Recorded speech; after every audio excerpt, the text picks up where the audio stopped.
Alright everyone, it's time to make a video refuting the concept of direct democracy. Of course, after the last election, a lot of people are like, why don't we have a direct democracy? We're tired of the Electoral College. Representation is like, a bad thing because a few million extra Californians wanted a different electoral outcome just in one political race. They didn't even care about the House and the Senate, which shows that they don't understand how split government works. Like the fact that there is a legislative branch, an executive branch, and a judicial branch. Wow, how about that? But, they didn't understand that, so they thought they thought Trump would get in there and he could immediately do everything by edict, like he was a foreign monarch or something. It's not the way the U.S. government works anyway. There's plenty of problems with a representative system of government without having an actual literal tyrant in the more strictly understood sense. But here would be the objections to a direct democracy. The first objection is, what would you do? We're going to use some hypotheticals here.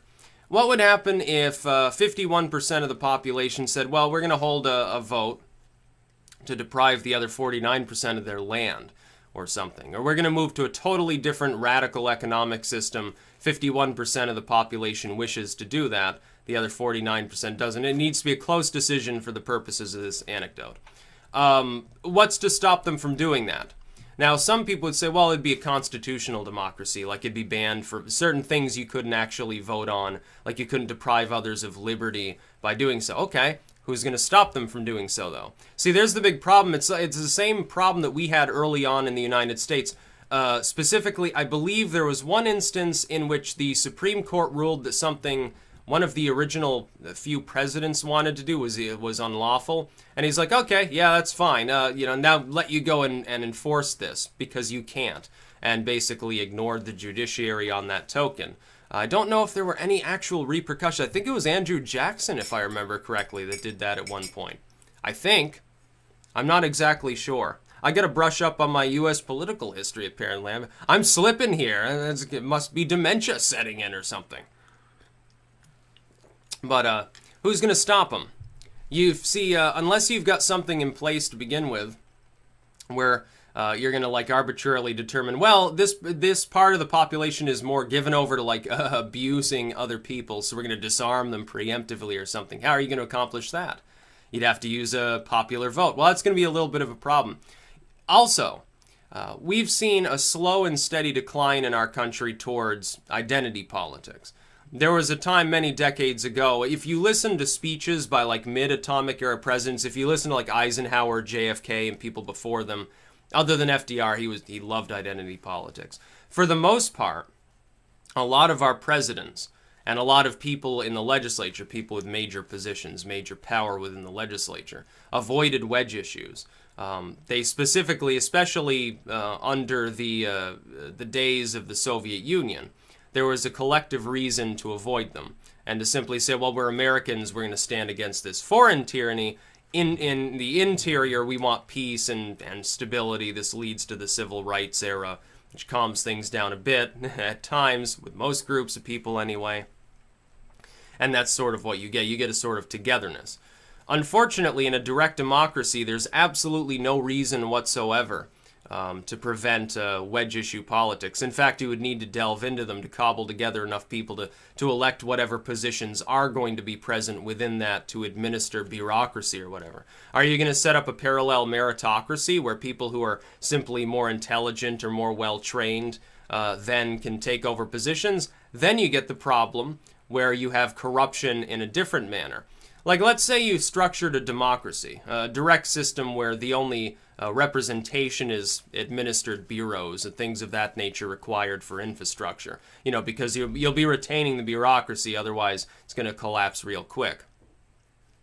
So let's say that you have a position, you've got a meritocratic system, and you say, well, the most skilled people, like in science, will head this bureau of science. The most skilled engineer will lead the engineering bureau, do road work and stuff, and administer transportation. How do you then manage to allocate funding for all of them would be the first question, because of course people may vote to strip the bureau, people may vote to reduce their budget below that which they can actually operate at effectively, and then blame them for being inefficient if they do. Or, conversely, and this would be a bigger problem, that bureaucratic individual may get jerry-rigged in there by someone else who has enough charisma or they have money. Maybe you're a communist system, so less of a problem, honestly. But maybe you believe in private ownership to the degree that someone can have the money to get somebody into that position who's technically not qualified. They simply happen to favor them, like they agree on some fiscal issue. They agree that the Bureau needs more money, and so they say, oh, I'm going to make sure that you get into that position because I'm going to cook your grades. I'm going to give you accolades that you technically didn't earn. We're going to concoct this. You get in there, and then you give me a kickback. You're going to have the same kind of corruption that you have within a representative system, possibly worse. In a representative system, there are at least some ways around this. But who exactly is going to be there to prosecute somebody, too? Are you going to hold a direct vote on that? What about the judiciary? Would it not be a little bit odd for a system which expunges all representation beyond the bureaucratic and any other endeavor to even retain the concept of judges? Why wouldn't anything under the sun not simply be tried by a jury pool that's randomly selected? They wouldn't even, I mean, why would you even need legal representation at that point? It'd be pointless. The community likes the person. They'll probably let them go. They don't like them. They'll probably put them in jail. You could have a very serious situation where groups within communities, where their ideology, their race, their creed, whatever it happens, their religious beliefs, happen to be a minority, get framed for a bunch of crimes. And then because that's the minority, and because you do everything by popular vote, just jail the opposition. What a wonderful time. How do you respond to foreign aggression? What if a bunch of the population decides, no, we don't want to bother defending ourselves against some sort of aggression that has wider reaching implications for trade or something along those lines? A direct democracy is not capable of functioning long term unless the area is small, the population is more or less homogeneous in its views and its culture. It certainly can't manage an empire. It's been tried before, hilariously enough. It doesn't work. That's why the Romans abandoned the basic concept. And they were more wise than the people that came before them who had direct democracy. Even in the days where democracy was in flux, it was understood that democracy in the truly popularized sense was actually a degraded form of, I believe, timocracy comes first. And then you get the direct democracy, and then it consolidates into an oligarchy, and then thus into a tyranny. If I remember, I think it was Plato's cycles of governance. We see this, by the way. The purpose of a republic, in the philosophical sense, is to reduce that same exact cyclical system to lesser importance. It's still there. It happens within the republic. You get a series of leaders that are very skilled, very charismatic, benevolent in some cases. This begins to degrade into a popularity contest over time. The internet's made this, by the way, 10 times worse. It degrades then into a popularity contest. It re-solidifies as the most corrupt individuals form a de facto oligarchic system. And then eventually you get some sort of strongman situation where you don't get really a dictator within a representative system because you can't have one. By the way, a direct democracy could vote a dictator into power, which defeats the whole purpose. You can't have a dictator, but you can have an administration that operates with impunity, has managed to, rig itself into every aspect of government to the point at which it is honestly abusive. At some point, democracy takes hold again and the whole cycle begins. We've seen this happen within the United States.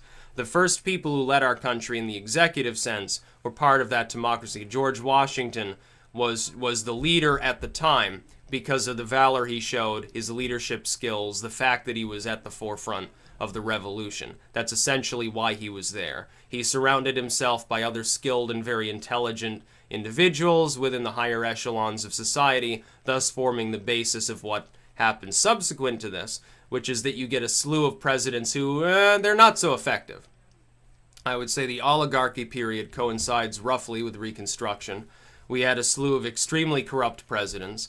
The carpetbag era ensues, the Gilded Age ensues. We'd certainly get technological advancement, but it's basically oligarchic in form. Before that, you have sort of the good-feeling antebellum period, where it's really just, hey, this politician's more personable than the other. This is Martin Van Buren for president.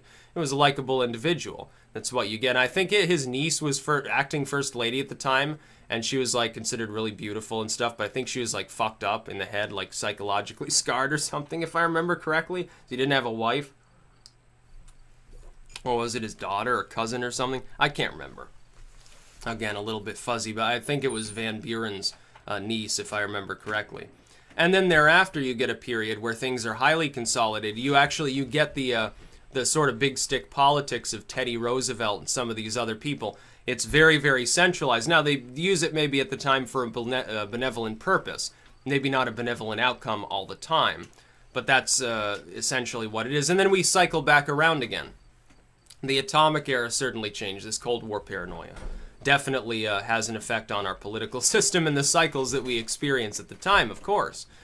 The internet has begun to play, I think, the same role. We're going through the third major cycle within our republic. Times may be bad right now. I think they can get better. But if we were in a direct democracy, what would have happened over the last few years? A significant proportion of the population probably would have voted to strip all sorts of rights from the rest, lost a bunch of rights in the process themselves, and we'd be in dark times indeed.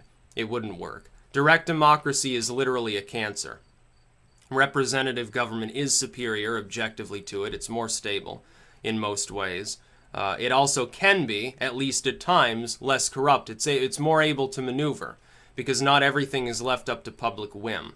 They're choosing representatives to be a de facto meritocracy, essentially. This doesn't always work out. A lot of it boils down to partisanship and propaganda. How much worse, then, would that be if instead of projecting their wishes on representatives who could deny some of the worst aspects of the wishes involved, we're instead directly voting on everything? I think it would be 10 times worse. That's about all. Peace out.